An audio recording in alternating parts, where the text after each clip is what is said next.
Has the expression, the customer is always right, sort of bothered you?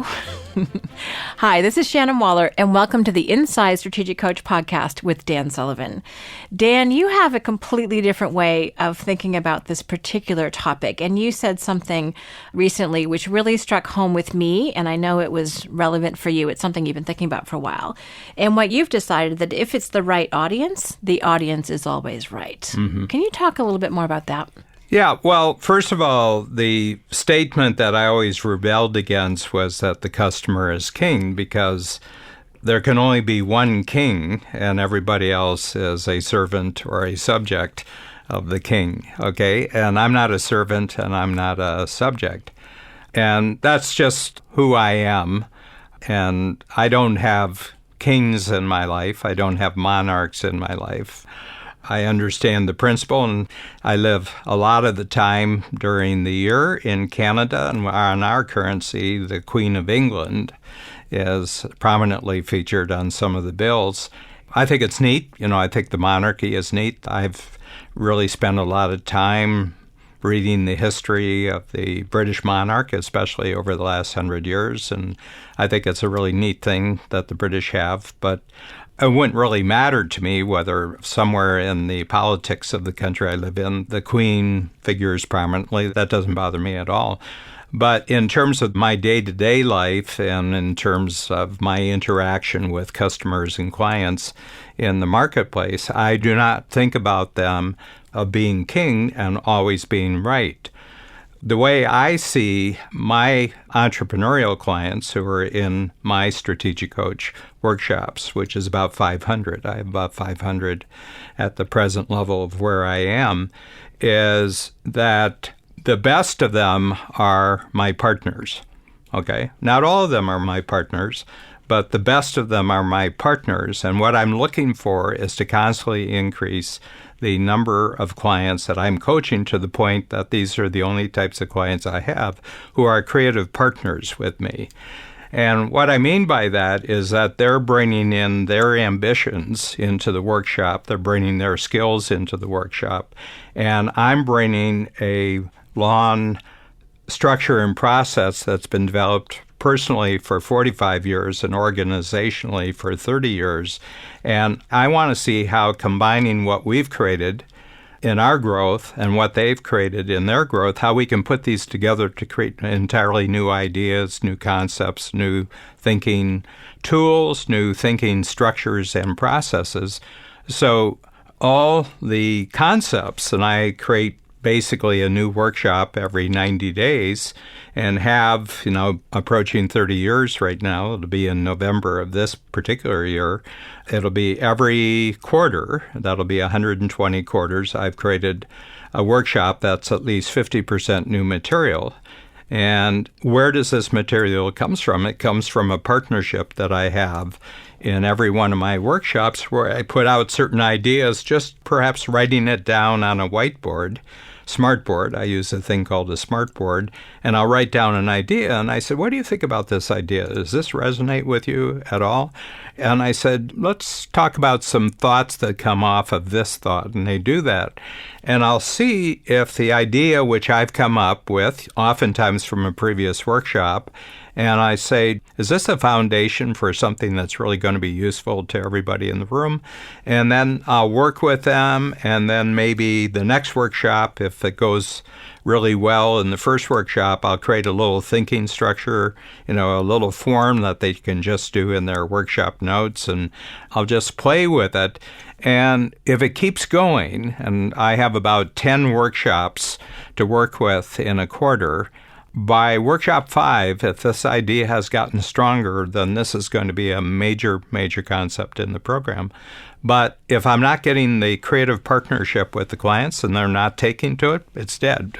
It's an interesting thought, but I'll know about that probably within the first half hour of conversation around the idea. So here's the thing. Just thinking on my own, the best I can be is 50% with a new idea. Okay, I have a lot of experience in creating concepts and tools, but the best that this can get me with a new idea is to the 50% line. The other 50% has to come from the creative response of the clients who are in the workshop. So I have the 10 Times Ambition program, and I also have a new program called the Game Changer program. And everybody in the Game Changer program, one of the criteria that got them is that they're tremendous creative partners when new ideas are being discussed. They have a lot of thoughts about this. They have a lot of input. They have examples. And they love the activity of creating new strategic coach ideas. Mm-hmm. As another coach, it's such a relief to recognize that your audience, the clients, are your partners in this. Because I think one of the big issues, and this is true for anyone who delivers content of any kind, is like, oh my gosh, did I get it right? And you're talking about sometimes before a new workshop, it's hard to sleep a little bit, both from excitement and whatever else, and recognizing that it's a co-created experience, which I think the most fulfilling experiences for all of us in business are those ones that are co-created. So I know I go in so calm now because I've had this thinking structure that I'm like, oh, I can't wait to see what they have to say, as opposed to I have to have all the answers, which is incredibly stressful. And how can we know what 25 or 30 or 50, in your case, people are thinking? You can't. So it's an amazing framework to go into thinking, okay, if it's the right audience, their input's going to be incredibly valuable and help me develop this idea. And if not, I'll know really quickly and come up with something else. Yeah. So there's two parts to the way we got started with this. The first one is that I mentioned that I reject the notion that the customer is king. They're not king, and they don't see themselves as kings. What they're looking for is creativity because it helps them.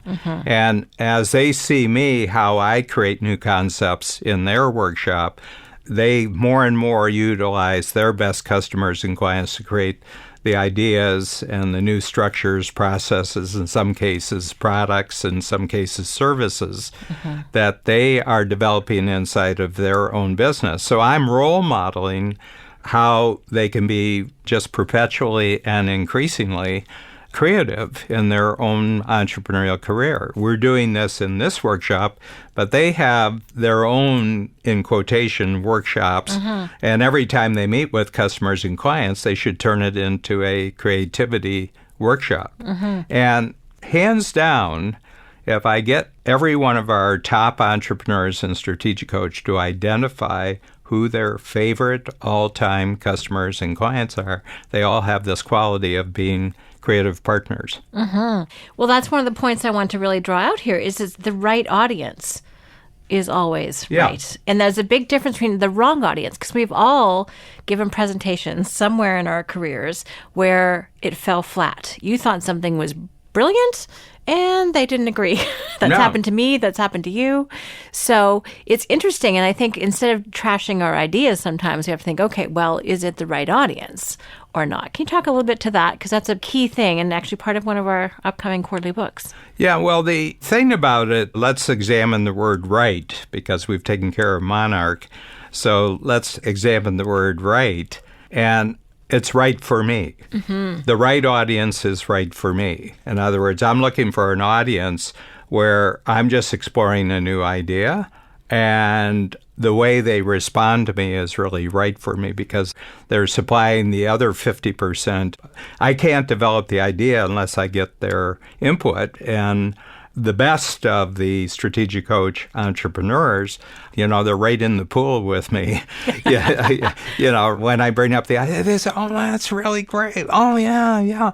And then I'll try to get as many people involved, and I'll ask questions about what people have said. And, I have enough graphic capability that I can sketch out using arrows and circles and boxes and stars that I can actually give a graphic picture of how this idea actually works. And it's beautiful, and they're so excited. What I find is when we're in that process of actually creating a new idea and it really goes somewhere, okay? I have to tell you, my greatest skill is I know now within about 5-10 minutes that this has got life to it, or, nice try. But usually if the idea I put up there the first time is not exactly resonating with them, the conversation will actually uncover a much more resonant topic. So here it is. I've been saved enormous number of hours on my own trying to develop an idea. Within 10 minutes, I know, not quite right, but there's something that's come out in the conversation that's even better. And everybody in the room knows. All said, oh, man, wow, that was an insight. And I says, great. It's mine now. Which is such a different mindset than I have to have the idea. If they don't like it's got to be packaged perfectly. Right. And I have to do a lot of research on this. The only research I need is the people who would be in the position to buy it. Well, and one of your expressions for decades now has been always and only test on check writers. Yeah. That's where you want to get feedback from, because if they don't like it, kill it. And if they love it, good, develop it. Yeah, and I think that there's a transformation that's happened in me, since I first started coaching. And I'm just going to put two thoughts together here, ego and capability. I find that most people who are idea creators, they have a sense, well, I am totally sold on this idea, and now I'm going to get people to accept this idea out there. And that's not capability talking, that's ego talking. Ooh, good one. And what I've noticed as I've gotten more and more skillful of using the input from each of my strategic coach workshops, and I mean, you got to at some point just tell the truth about who is showing up at these workshops. And these are just really uniquely creative, uniquely optimistic, uniquely experienced, skillful people. Energetic. And I said, what a resource I have that I can test an idea on them. And I have to tell you, there are people who don't write checks for any ideas which they can see immediately personally useful. And that's what I love about entrepreneurs, and especially my clients, the very fact that they're writing a check for this experience, and they'll tell you when you're wasting their time. They'll tell you when this is not relating to me at all. And to test your ideas on anyone who's not writing a check, it gives you no meaning. Is there anything real about this? And I've seen entrepreneurs who are so frustrated. They're very creative people, but they're very frustrated. But they want to test on everybody in the world that they know before they actually take it in and test it on somebody who could actually write a check. So their friends, their spouse, the team, their neighbors, the other people who hang out with them, their social network. They test the idea on all these people, and they get any amount of different kind of feedback, but none of it has to do with someone who says, this is such a good idea, and I can take this and I can use it during the next 90 days. And you just paid for this workshop. This idea just pays for this workshop. This pays for the fact that I've traveled. I'm using up 3 days to come and see you for 1 day. And I have to tell you, this new idea makes the whole trip worthwhile, makes the check I've written for the whole year. And I'm listening for that feedback. I say the most brilliant idea in the world, if nobody wants to pay for it, is a really bad idea. The idea that you think is a bad idea and people get excited about and write a check for it, that's a really good idea. I love it. Well, and again, it's willing to focus on the capability and the contribution rather than your ego about it that makes a difference. Dan, earlier today, you talked about another transformation that's happened with you out of this, and that was your ability to take a compliment. Can you talk about that? Because when people tell you, oh, that really made a difference, you're kind of willing to believe them now. Well, again, go back to the phrase, if it's the right audience, the audience is always right. In other words, I'm at a level now after 45 years of coaching myself and 30 years of our organization that gradually the entrepreneurs who are in my workshops are first-class individuals, okay? So any feedback I get from my strategic coach entrepreneurs is real stuff. And they say, I just want to tell you this has made a crucial difference. And I don't second guess anything they say. This is making a crucial difference. And I just take it fully. I had one guy who fought me. It's very, very interesting. And he'll know who I'm talking about when he listens to this. But for the first 4 or 5 years in the program, he just scowled, and sometimes he'd get up halfway through the morning, he'd disappear, and he'd come back halfway through the afternoon. And he said, I was so disgusted by the first 2 hours that he said, I decided to fly back home, but I couldn't get any flights that really worked. So I said, well, I paid for the workshop. I might as well go back and see if it got any better during the course of the day. And, you'd sit there like this. And the most resistant clients I've discovered in my workshops are the ones who are sitting closest in the back of the room to the door to leave. And I think other speakers probably have this experience that, you can tell the ones they're not buying in. But he stuck with it. And this has been about 10, 11 years now. And for about 3 years now, he makes sure he gets the seat that's closest to me. Okay, and we chat, and he wants to chat with me all through the day. When other people are working, he says, I just want to ask you a question about something. So he's just completely bought into what happens to him when he comes to his workshop. But one day he told me, he said, I just want to tell you something. The 3 most important people in my life are my wife, my child, my son, and you. And I said, I'm number 3? And he said, yeah. I said, any chance of moving up? He says, be happy with what you got. He says, be happy. He says, you're number 3. Nobody else is number 3. And I said, why is that? He says, I do totally different kind of thinking when I'm with you. And he said, your ideas really get me to think about my thinking. I said, well, that's a phenomenal compliment. I just want to tell you that that's an incredible reward for me, and I feel it deeply. Because I know the journey he's gone through since he came into the program, and I know that I was skillful not to allow that to create negativity or animosity. I knew he was struggling. I mean, you don't keep coming back to something that you totally dislike for 5 years without some sort of transformation going on. Exactly. Since it's your check, it's your trip, it's your time. And I knew he was really struggling with some things, And I said, I'm just going to hold the space here, and he'll come by. But it's really interesting. That's fascinating. So, Dan, how can people take action on this idea that if it's the right audience, the audience is always right? What are some really practical things that people can do as soon as they finish listening today and put this into play? The easiest thing to do is write down your idea.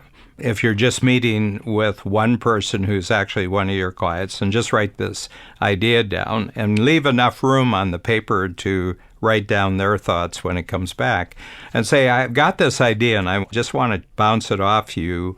This has a lot of meaning for me. I just wondered if it has the same kind of meaning for you. And they'll say, well, can you give me a little bit of context for where this idea came from? And they say, well, I can really see where you're going there. Yeah, that, not exactly this, but this reminds me of such and such. And I said, oh, that's really interesting. So I write their idea down here.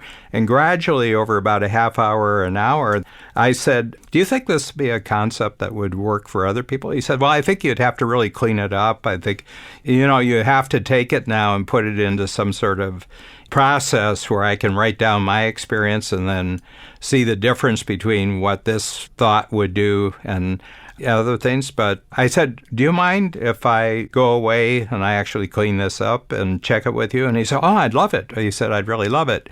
The second time we get back together, the idea has already worked in his mind. So he's actually taking the idea and he's actually working with it. And he comes back, he said, I'll tell you something. There's 3 things that I really thought of in relationship to your idea. And this is a partnership going on. Well, I love that. And I love the no ego part of it. I think that's very powerful. And it's interesting. The other part about this whole conversation to me is that we love contributing to the development of other people's ideas.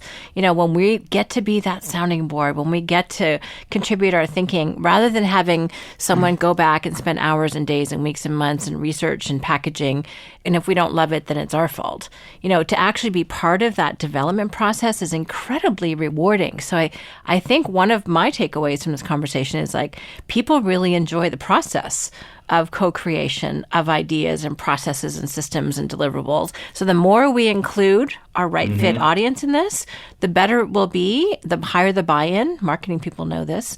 And I think the more successful overall will be. And your creativity never has to end. This is a lifelong process. No, it gets stronger, and who you use as partners keeps getting bigger and better. They become quicker. They can, first of all, to a certain extent, the process of including them as partners actually trains them to be even better partners as you go along. And that immediately goes out into their world of how they're interacting with the clients and customers that they have. And, I just want to go back to that ego capability.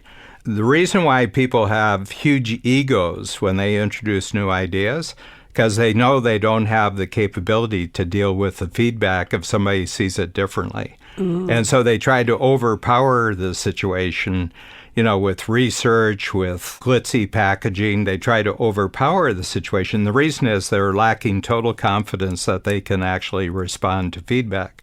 The more you find out that responding to the feedback is the entire capability that you need, you don't need any ego. I love every second of that, Dan. Thank you. I'm excited for people to be clear about who the right fit audience is, and then to really take whatever feedback that is to help them better develop their ideas, to really appreciate how they're being useful and contributing to other people. I think this is a much higher elevated way of looking at our audiences. Thank you. Thank you, Shannon.